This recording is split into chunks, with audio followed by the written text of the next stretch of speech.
جہاں یہ کٹیا تھا چھپ چلا دے رہا ہے۔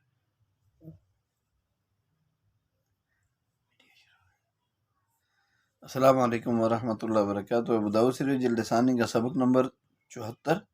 صفحہ نمبر 670، باب المواخات، یہاں سے شروع ہو رہا ہے۔ بسم اللہ الرحمن الرحیم، اللہم صلی علی سیدنا محمد النبی الامی وعلی آلہ وسلم تسلیما، جزا اللہ عنا محمد ما هو آلہ۔ باب المؤاخات، عن سالم عن ابی ان نبی صلی اللہ علیہ وسلم قال المسلم اخو المسلم لا یظلمه ولا یسلمه، من کان فی حاجت اخیہ کان اللہ فی حاجته، ومن فرج عن مسلم کربۃ فرج اللہ عنها بها کربۃ من کرب یوم القیامہ، ومن ستر مسلما سترہ اللہ یوم القیامہ، او کما قال علیہ السلام۔ حضرت عبداللہ بن عمر رضی اللہ تعالیٰ عنہ سے روایت ہے، کہتے ہیں کہ رسول اللہ صلی اللہ علیہ وسلم نے فرمایا کہ مسلمان کا بھائی ہے، نہ وہ اپنے بھائی پر ظلم کرتا ہے، نہ اسے ظالم کے حوالے کرتا ہے۔ جو اپنے بھائی کی حاجت پوری کرنے میں ہوتا ہے، جو آدمی اپنے بھائی کی حاجت پوری کرنے میں مصروف ہو تو اللہ تعالیٰ اس کی حاجت پوری کرتے ہیں۔ جو کسی مسلمان کی مصیبت کو دور کرتا ہے تو اللہ تعالیٰ اس کی مصیبت کو قیامت کے دن اس سے دور کرے گا، اور جو کوئی مسلمان کسی مسلمان کی پردہ پوشی کرتا ہے اللہ تعالیٰ قیامت کے دن اس کی پردہ پوشی فرمائیں گے۔ اس باب میں ایک ہی حدیث ہے، تو اس میں بھائی چارہ، ایک دوسرے کی پردہ پوشی اور آپس میں ایک دوسرے کا تعاون کرنے کی ترغیب ہے۔ المسلم اخو المسلم، ہر مسلمان کا بھائی ہے۔ تو یہ مواخات بمعنی بھائی چارگی، آپس میں بھائی بننا۔ تو مواخات کی تعریف یہ ہے کہ دو آدمی باہم مدد اور مدارات اور وراثت پر عقد کر لیں اور برتاؤ یعنی معاملہ کرنے میں حقیقی بھائیوں کی طرح آپس میں ہوں، یہ مواخات ہے۔ تو اسلام سے پہلے اسی کو حلف کہا جاتا تھا، اس کا باقی حکم اسی اپنی اصل حالت پر ہے۔ وراثت کو شریعت نے البتہ منسوخ کر کے اہل قرابت اور عصبی رشتہ داروں کے ساتھ مخصوص کر دیا۔ اس آیت مبارکہ کے نازل ہونے کے بعد وَأُولُو الْأَرْحَامِ بَعْضُهُمْ أَوْلَىٰ بِبَعْضٍ فِي کتاب اللہ، اور اعلان فرمایا لا حلف فی الاسلام کہ اب مدارات اور معاونت علی الحق باقی ہیں اور وراثت جو ہے وہ اس میں شامل نہیں ہے۔ اس سے پہلے رائج تھا کہ ہر حال میں اپنے حلیف کی مدد کرنی ہے، چاہے وہ حق پر ہو، نہ حق ہو، ظالم ہو۔ تو دین اسلام نے اس کی بھی اصلاح کر دی کہ سچ اور حق کے معاملے میں تو تعاون کرنا ہے، ظلم اور دوسرے کا حق چھیننا اس میں تعاون نہیں کرنا۔ قرآن کریم میں اعلان کر دیا وَتَعَاوَنُوا عَلَى الْبِرِّ وَالتَّقْوَى وَلَا تَعَاوَنُوا عَلَى الْإِثْمِ وَالْعُدْوَانِ وَاتَّقُوا اللَّهَ، کہ تم نیکی اور پرہیزگاری پر مدد کرو، ایک دوسرے کا تعاون یعنی مدد کرو، اور گناہ اور ظلم و زیادتی پر ایک دوسرے کی مدد نہ کرو، اللہ سے ڈرو۔ ظالم کو ظلم سے روکو، مظلوم کو ظلم سے، دوسروں کے ظلم سے بچاؤ، یہ دونوں کی مدد ہے۔ ظالم کو ظلم سے روکنا یہ اس کی مدد، ورنہ وہ ظلم کرے گا تو دنیا آخرت کا نقصان ہوگا اس کا، اور مظلوم کو دوسروں کے ظلم سے بچانا یہ اس کی مدد ہے کہ وہ ظالم گناہ سے بچ جائے گا اور مظلوم مصیبت سے بچ جائے گا۔ اس لیے حدیث پاک میں ہے وَلَا يَنْصُرُ الرَّجُلُ أَخَاهُ ظَالِمًا أَوْ مَظْلُومًا إِنْ كَانَ ظَالِمًا فَلْيَنْهَهُ فَإِنَّهُ لَهُ نَصْرٌ وَإِنْ كَانَ مظلومن فلینصر ہو، اور چاہیے کہ آدمی اپنے بھائی کی مدد کرے، چاہے وہ ظالم ہو یا مظلوم ہو۔ اگر ظالم ہو تو اس کو ظلم کرنے سے روک دے، یہی اس کی مدد ہے، اور اگر مظلوم ہو تو اس کی مدد کرے، ظلم سے بچائے۔ تو اس حدیث میں نصرت کا محل متعین کر دیا۔ اگلا باب ہے باب الاستباب۔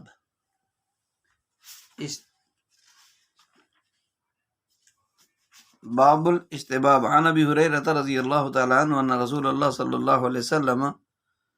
المستبان ما قال فعل البادی منہما ما لم یعتد المظلوم۔ یہ آپس میں گالی گلوچ کرنے کے بارے میں یہ باب ہے۔ حضرت ابو ہریرہ رضی اللہ تعالیٰ عنہ اس حدیث کے راوی ہیں، کہتے ہیں کہ رسول اللہ صلی اللہ علیہ وسلم نے فرمایا، باہم گالی گلوچ کرنے والے جو کچھ بھی کہتے ہیں ایک دوسرے کو، تو اس کا گناہ اس آدمی پر ہوتا ہے جو اس نے ابتدا کی، جب تک کہ مظلوم اس سے ابتدا کرنے والے سے تجاوز نہ کر جائے۔ اس باب میں بھی ایک حدیث ہے، اور اس میں گالی گلوچ اور بد زبانی سے منع کرنے کا ذکر ہے، کہ دونوں کے گالی گلوچ کا مجموعی طور پر وبال اور نقصان جو ہوگا وہ ابتدا کرنے والے پر ہوگا، کیونکہ ابتدا اس نے کی، دوسرا تو انتقام کے طور پر بولا، لیکن یہ تب ہے جب دوسرا حد سے تجاوز نہ کر جائے۔ اگر پہلے نے ایک کہی اور دوسرے نے ایک سانس میں 10 سنا دی، تو پھر جو ہے 1 کا بدلہ 1 ہو جائے گی، اور 9 کی سزا اس کا نتیجہ بھگتنا پڑے گا۔ اور امام نووی رحمۃ اللہ علیہ فرماتے ہیں کہ وَعْلَمْ أَنَّ سَبَابَ الْمُسْلِمِ بِغَيْرِ حق حرام، کہ بغیر حق کے ناحق گالی دینا یہ حرام ہے۔ انتقام لینے والا لے سکتا ہے بشرطے کہ جھوٹ، کسی پاک دامن پر تہمت، اور سلف صالحین کو برا بھلا نہ کہا گیا ہو۔ البتہ کم عقل وغیرہ کے الفاظ سے انتقام لے سکتا ہے، اور عفو درگزر کرنا یہ افضل ہے۔ باب فی التواضع، یہ باب ہے تواضع کے بیان میں۔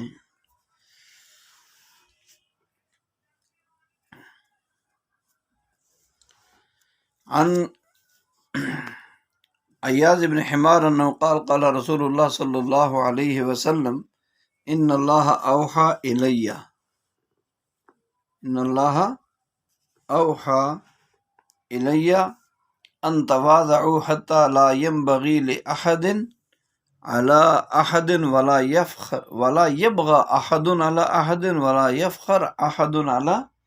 احد، کہ حضرت عیاض بن حمار رضی اللہ تعالیٰ عنہ کہتے ہیں کہ رسول اللہ صلی اللہ علیہ وسلم نے فرمایا کہ اللہ نے مجھ پر وحی کی ہے، اللہ نے مجھ پر کیا کیا ہے؟ وحی بھیجی ہے۔ اللہ نے مجھ پر وحی بھیجی ہے کہ تم لوگ تواضع اختیار کرو، یہاں تک کہ تم میں سے کوئی کسی پر زیادتی نہ کرے، اور نہ کوئی کسی پر فخر کرے۔ تو اس باب میں بھی ایک ہی حدیث ہے گزشتہ 2 ابواب کی طرح۔ اس حدیث میں عاجزی، انکساری اور درگزر جو اللہ کو پسند ہے اس کا ذکر ہے۔ حدیث میں آتا ہے وما زاد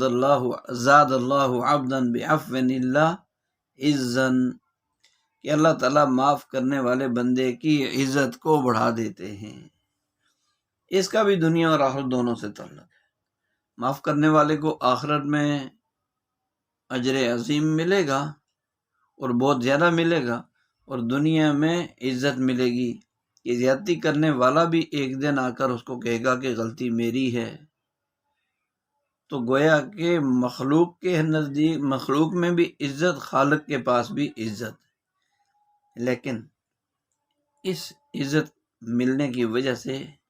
نفس اور شیطان یہ کرنے نہیں دیتا، بلکہ کہتا ہے اچھا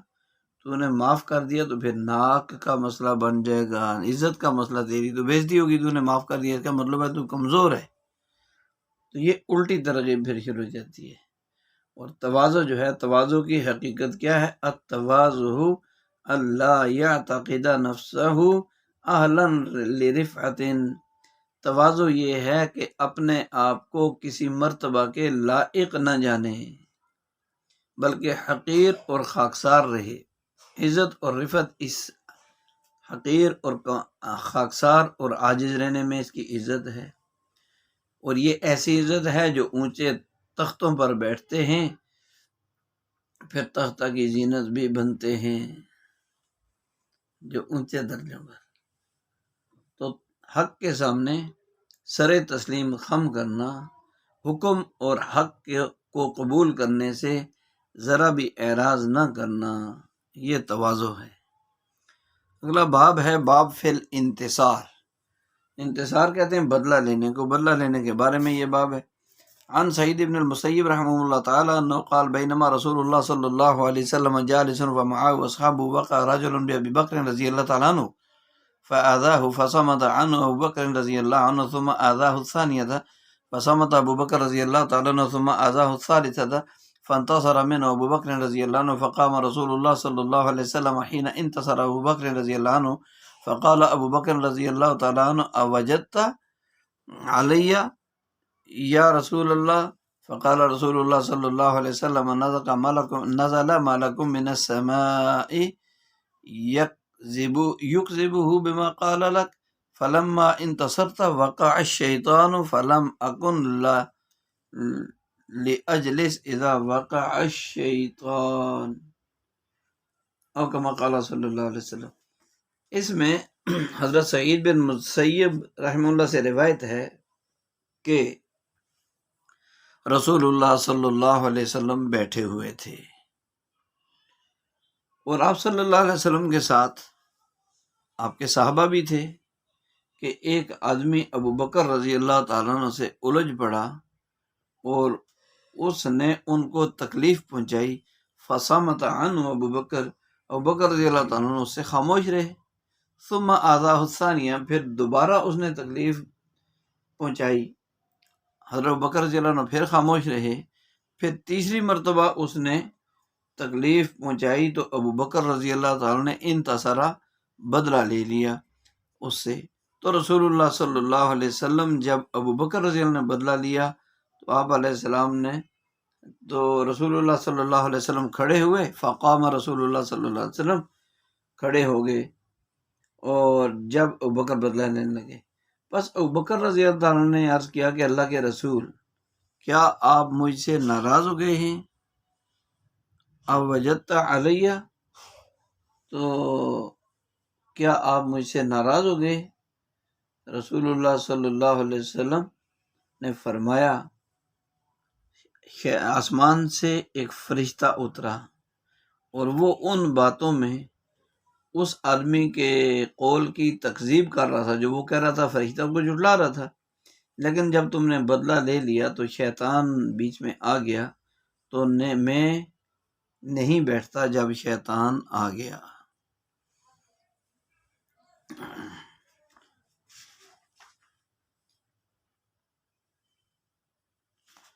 عن ابی ہریرہ رضی اللہ تعالی عنہ ان رجلا كان يسب ابا بکر رضی اللہ تعالی عنہ وساق الحدیث وساق نحو قال ابو داود وكذلك رواه سفيان بن عيسى عن ابن عجلان كما قال سفیان، کہ حضرت ابو ہریرہ رضی اللہ عنہ سے روایت ہے کہ ایک آدمی حضرت ابو بکر رضی اللہ تعالیٰ عنہ کو گالی دے رہا تھا، پھر انہوں نے اسی طرح ذکر کیا، یعنی باقی وہی پہلے والی حدیث ذکر کی۔ امام ابو داؤد نے اسی طرح روایت کیا، اسے صفوان بن عیسیٰ نے عجلان سے سفیان کی طرح۔ اور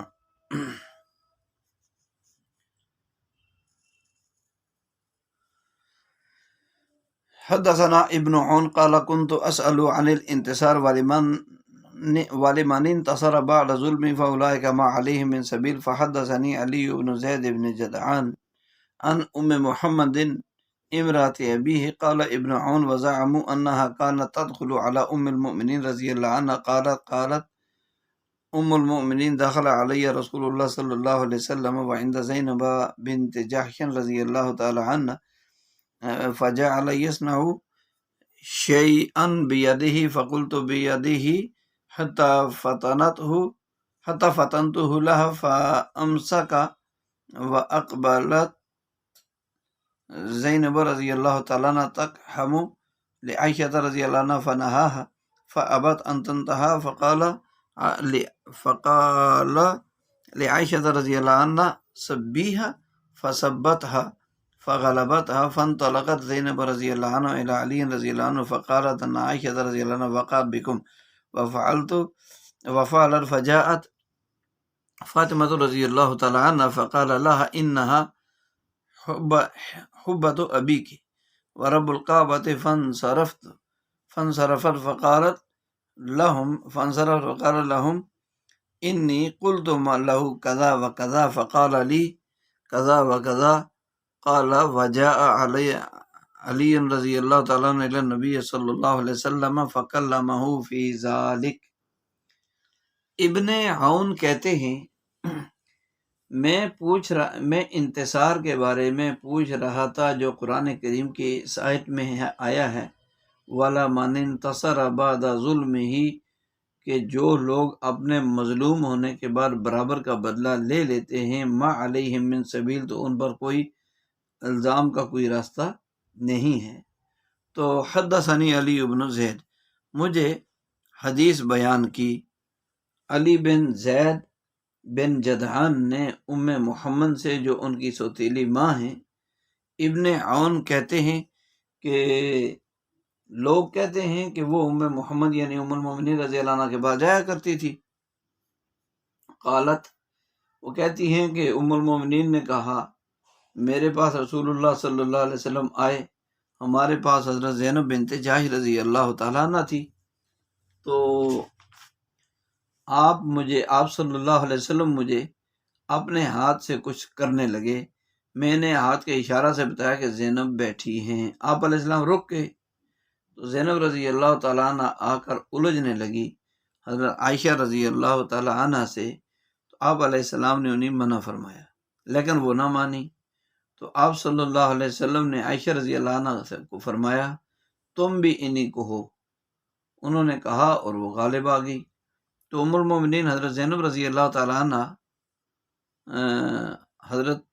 علی رضی اللہ عنہ کے پاس گئی اور ان سے کہا کہ ام المومنین عائشہ رضی اللہ عنہ نے تمہیں یعنی بنو ہاشم کو گالیاں دی ہیں۔ پھر حضرت فاطمہ رضی اللہ عنہ آئی، آپ نے انہیں فرمایا قسم ہے، فقال لا، حضرت نبی صلی اللہ علیہ وسلم نے حضرت فاطمہ رضی اللہ تعالیٰ عنہ سے فرمایا کہ فقال لعائشہ فقال لها ان حبۃ ابیک، حضرت فاطمہ رضی اللہ تعالیٰ عنہ سے نبی علیہ السلام نے فرمایا کہ کعبہ کے رب کی قسم، وہ حبۃ ابیک، وہ تمہارے والد کی چہیتی یعنی لاڈلی ہیں، تو وہ لوٹ گئی، فانصرفت، وہ لوٹ گئی، فقالت لهم انی قلت له کذا وکذا، اور بنو ہاشم والوں سے کہا کہ میں نے آپ سے ایسا اور ایسا کہا، تو آپ نے مجھے ایسا اور ایسا فرمایا۔ اور حضرت علی رضی اللہ عنہ بھی آئے نبی علیہ السلام کے پاس اور آپ سے اس سلسلے میں گفتگو کی۔ تو اس باب کی 2 حدیثیں ہیں۔ پہلی حدیث میں تو یہ بتا دیا ہے کہ انتصار یہ افتعال کا مصدر ہے، انتقام کے معنی میں ہے، ان کے دونوں معنی بدلہ لینا، انتقام۔ قرآن کریم میں انتقام لینے کی اجازت ہے، اس کی حدود بھی مقرر ہیں، اور معاف اور درگزر کرنے کو زیادہ پسندیدہ قرار دیا گیا۔ اللہ تعالیٰ کا ارشاد ہے وَلَا مَنِ انتصر بعد ظُلْمِهِ فَأُولَٰئِكَ مَا عَلَيْهِم مِّن سَبِيلٍ، اور جس آدمی نے ظلم و زیادتی کے بعد اس کا بدلہ لیا تو ان پر کوئی حرج اور ملامت کا راستہ نہیں ہے۔ دوسری جگہ وَالَّذِينَ إِذَا أَصَابَهُمُ الْبَغْيُ هُمْ يَنتَصِرُونَ وَجَزَاءُ سَيِّئَةٍ سَيِّئَةٌ مِثْلَهَا فَمَنْ عَفَا وَأَصْلَحَ فَأَجْرُهُ عَلَى اللَّهِ، اور وہ لوگ جن کو ظلم اور تعدی پہنچی، نقصان پہنچا، وہ انتقام لے سکتے ہیں، اور برائی کا بدلہ برائی اس کے برابر ہو۔ پس جس نے معاف کر دیا اور درستگی کر دی، من عفا و اصلح، تو اس کا اجر تو اللہ کے ذمہ ہے، اللہ پر ہے، یعنی اللہ اس کو اجر دیں گے۔ وَإِنْ عَاقَبْتُمْ فَعَاقِبُوا بِمِثْلِ مَا عُوقِبْتُمْ بِهِ وَلَئِنْ صَبَرْتُمْ لَهُوَ خَيْرٌ لِلصَّابِرِينَ، اگر تم بدلہ لو تو اتنا بدلہ لو جتنی تمہیں تکلیف دی گئی ہے، اور اگر تم صبر کر لو تو صابرین کے لیے صبر ہی بہتر ہے۔ تو ان آیات سے دو باتیں واضح ہوگی، زیادتی اگر زیادتی ہوئی ہے تو اس کا بدلہ اس کے برابر ہی لینا جائز ہے، ادھر سے زیادتی نہ ہو جائے بدلہ لینے میں۔ اور نمبر دو کیا ہے؟ معاف کرنا افضل ہے، اولا ہے، بہتر ہے۔ تو پہلی حدیث میں وقع رجل بأبی بکر، وقع بمعنی سبہ، یعنی گالی دی، برا بلا کہا۔ یہ برا بلا کہنا مراد ہے۔ تو اب یہاں سوال پیدا ہوتا ہے کہ جب انتقام لینا جائز ہے تو آپ علیہ السلام کیوں کھڑے ہوئے؟ تو اس کا جواب مولا علی قاری رحمۃ اللہ علیہ نے بتایا ہے کہ عمومی اصول کے مطابق تو ابوبکر رضی اللہ عنہ کو برابر صبر بدلہ لینا درست تھا، لیکن ان کا جو مقام اور مرتبہ اور کمال درجہ صدیقی ہے، اس کی وجہ سے ان کو زیادہ لائق اور مناسب یہ تھا کہ عفو اور درگزر کا معاملہ ہوتا۔ جب انہوں نے بدلہ لینا چاہا تو ان کا معاف کرنا اور بدلہ لینا آپ علیہ السلام کو ناگوار ہوا، اس لیے تشریف لے گئے۔ تو دوسری وجہ خود حدیث پاک میں واضح ہے کہ جب تک ابوبکر رضی اللہ عنہ نے جواب نہیں دیا تھا تو فرشتہ ان کی طرف سے جواب دے رہا تھا، اور جب انہوں نے جواب دینا شروع کر دیا تو نبی علیہ السلام چلے گئے، چونکہ جواب دینا درمیان میں شیطان آ گیا۔ جب شیطان آیا تو آپ علیہ السلام وہاں سے تشریف لے گئے۔ دوسری حدیث جو ہم نے پڑھی ہے، پہلی حدیث میں تو ابوبکر رضی اللہ عنہ کے بدلہ لینے کو نبی علیہ السلام نے ناپسند کیا، اور دوسری حدیث میں حضرت عائشہ رضی اللہ عنہ سے فرمایا کہ حضرت زینب کو جواب دے کر بدلہ لے سکتی ہو۔ یہاں سوال پیدا ہوتا ہے، تو اس کا بھی جواب یہ مذکور ہے کہ حضرت عائشہ رضی اللہ عنہ کا رتبہ بھی ابوبکر رضی اللہ عنہ سے جو ہے وہ ان سے کم ہے، اس لیے ان کو رخصت پر عمل کی اجازت دی، اور ابوبکر کے لیے عزیمت کو پسند کیا، اعلیٰ درجہ یہ تھا معاف کرنا۔ اور دوسری بات یہ کہ مقصود اس بات اور اختلاف کو ختم کرنا تھا۔ اب اگر عائشہ رضی اللہ تعالیٰ عنہ موقع پر جواب نہ دیتی تو معاملہ اور بڑھنا تھا، اور حضرت ابوبکر رضی اللہ عنہ کے قصے میں وہ خاموش ہونا ہی رفع دفع کرنا تھا۔ تو اس لیے جو ہے وہی بات واضح ہوگی کہ معاف کرنا اور خاموش رہنا بہتر ہے۔ اگر کہیں خاموشی سے غلط تاثر لیا جا رہا ہو خاموش رہنے سے، اور معاملہ زیادہ بگڑ رہا ہو، تو پھر جواب دینا اور کچھ اپنے جو ہے وہ گرمجوشی کا اظہار کرنا یہ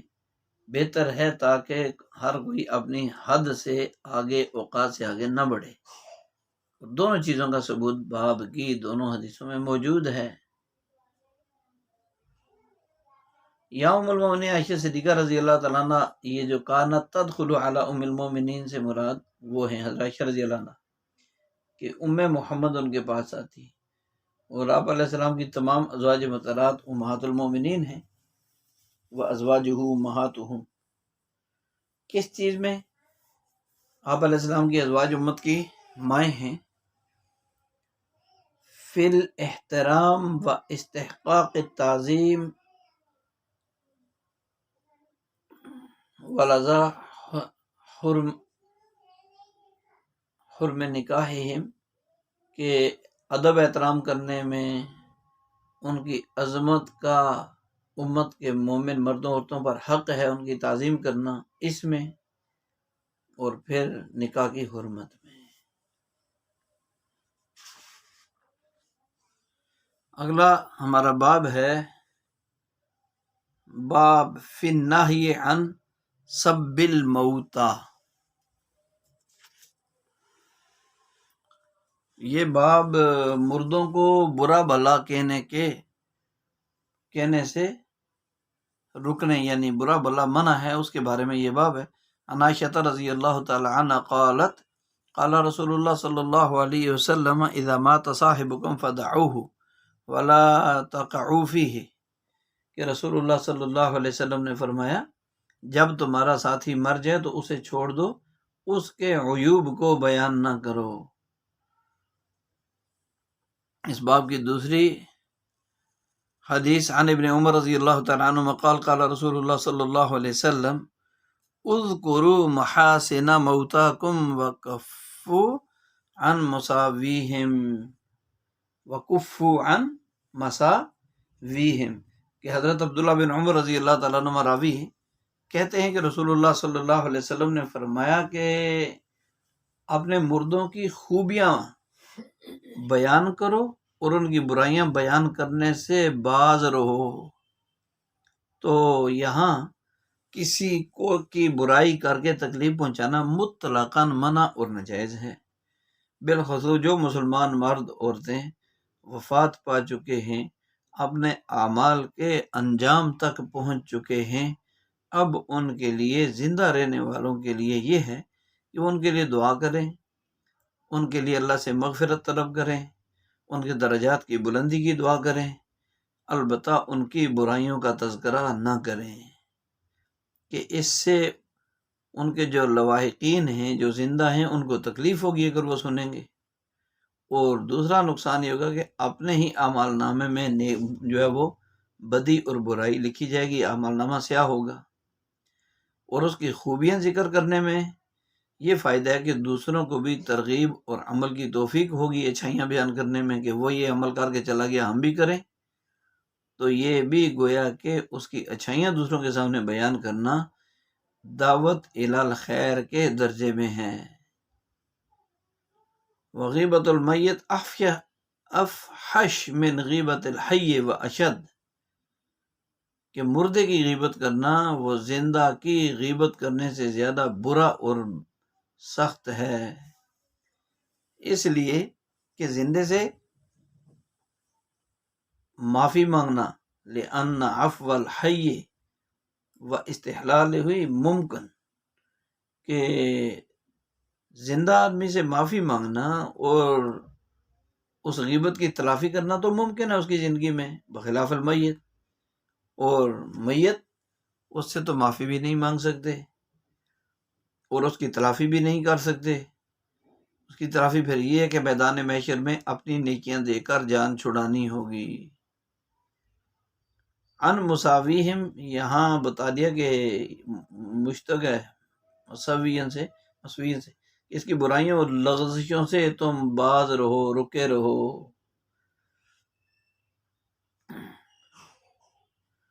تو یزید کے متعلق 3 اقوال ہیں، کیونکہ مولانا یحییٰ رحمۃ اللہ نے یہ نقطہ بیان فرمایا کہ اس سے مراد مسلمان مردے ہوں گے اور مشرکین منافقین اس میں شامل نہیں ہوں گے۔ کفار کی برائی بھی اس کی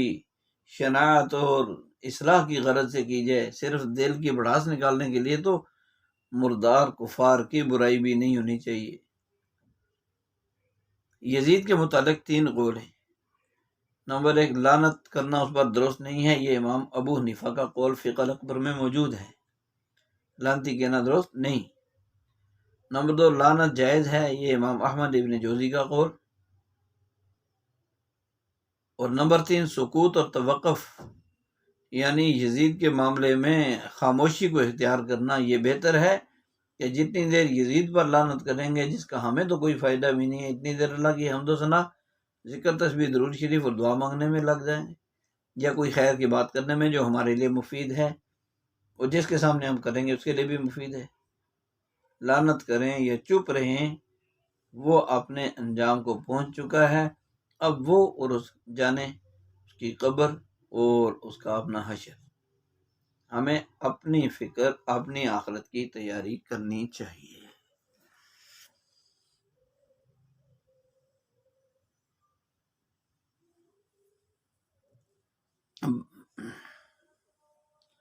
باب فی النہی عن البغی، یہ باب ہے ظلم اور زیادتی اور بغاوت منع ہے، اس کے بارے میں یہ باب ہے۔ تو قال ابو ہریرہ رضی اللہ تعالیٰ عنہ سمعت رسول اللہ صلی اللہ علیہ وسلم یقول، کان الرجلان فی بنی اسرائیل متواحنین فکان احدہما یذنب والآخر مجتہد فی العبادہ فکان لا یزال المجتہد یری الآخر علی الذنب فیقول اقصر فوجده یوما علی ذنب فقال له اقصر فقال خلنی اقصر فقال خلنی وربی ابو عیسی علی رقیبا فقال واللہ لا یغفر اللہ لک او لا يدخلك اللہ الجنة فقبض ارواحهما فاجتمعا عند رب العالمین فقال لهذا المجتہد اکنت بی عالما او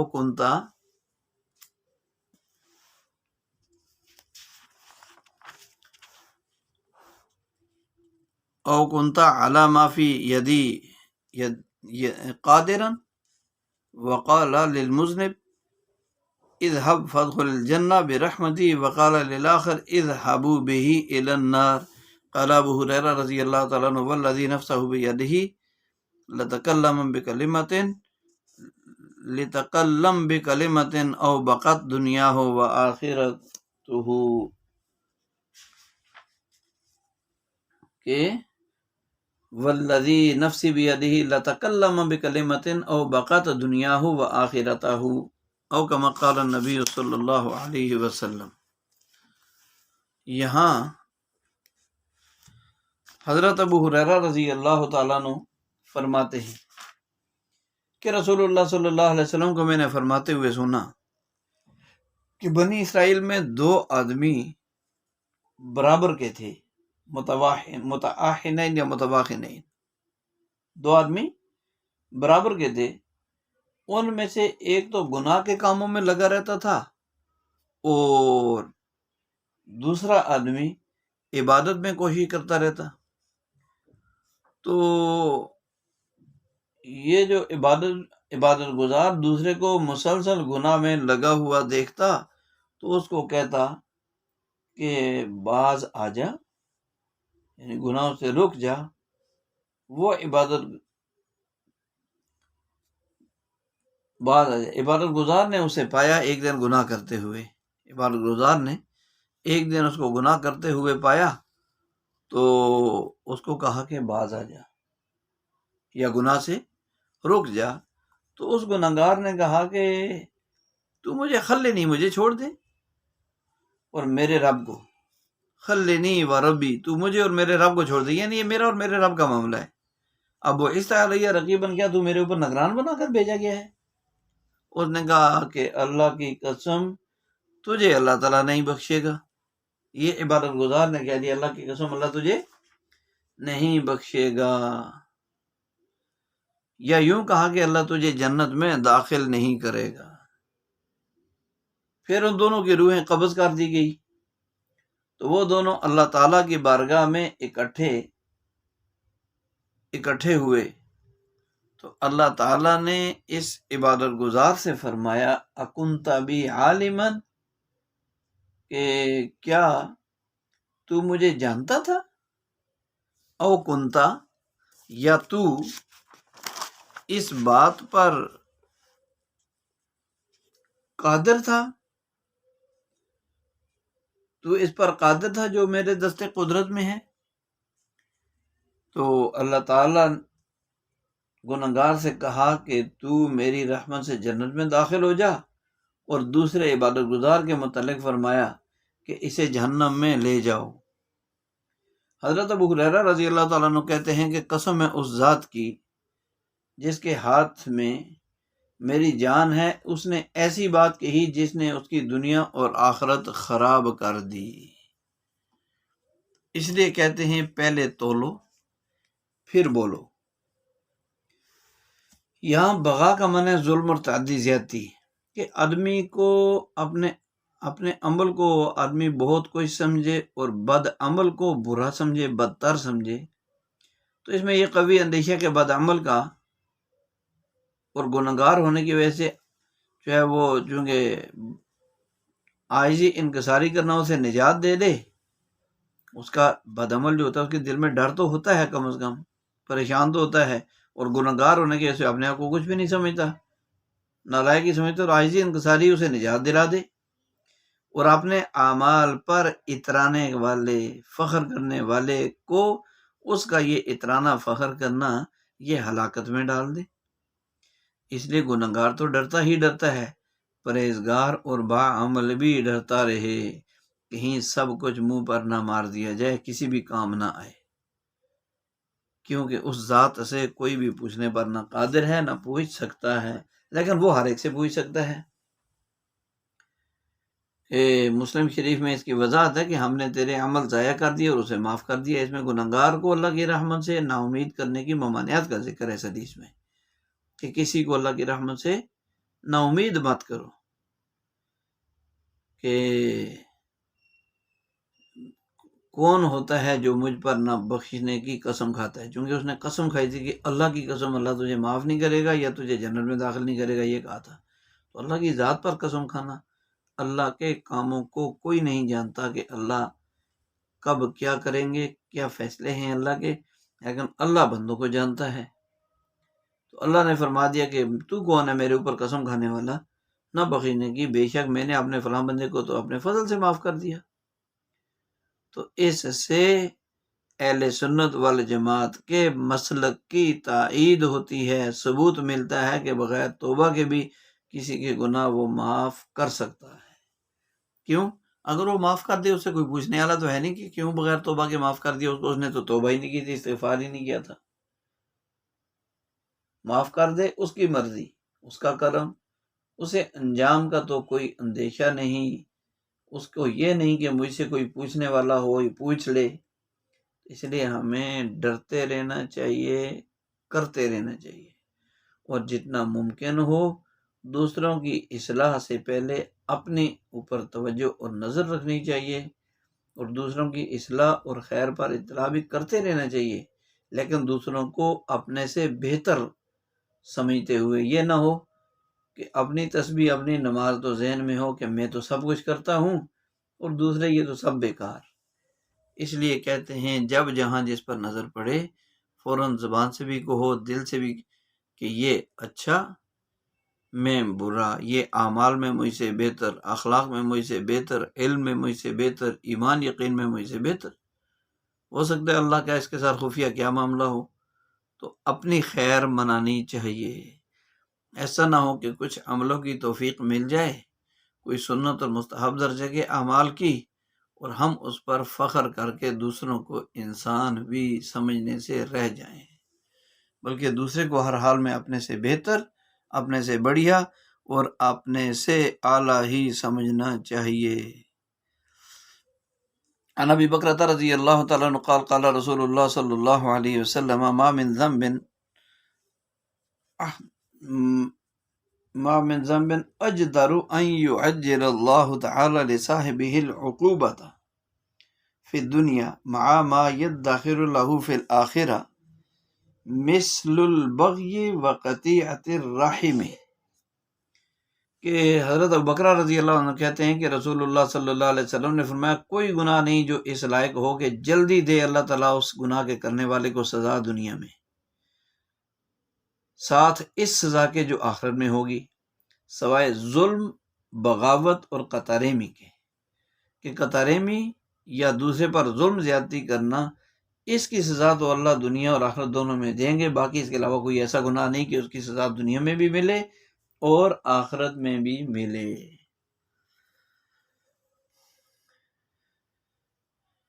تو دعا ہے کہ اللہ تعالی ہمیں جو کہا سنا اس کو صحیح معنی میں سیکھنے، سمجھنے، عمل کرنے اور دوسروں کو اپنے سے بہتر سمجھتے ہوئے پہنچانے کی توفیق اور قبولیت نصیب فرمائے، اور دوسروں کو دعوت دینا سکھانا اس نیت سے ہو کہ یہ مجھ سے بہتر ہے، لیکن اللہ اس کو مزید مجھ سے علم عمل میں بہتر بنا دے، اور مجھے اس کی برکت سے مجھے بھی ان اعمال کی ہمت اور توفیق نصیب فرمائے، جس نیت کے ساتھ دوسروں کو اللہ دعوت دینے کی توفیق عطا فرمائے۔ سبحان ربک رب العزۃ عما یصفون وسلام علی المرسلین والحمد للہ رب العالمین۔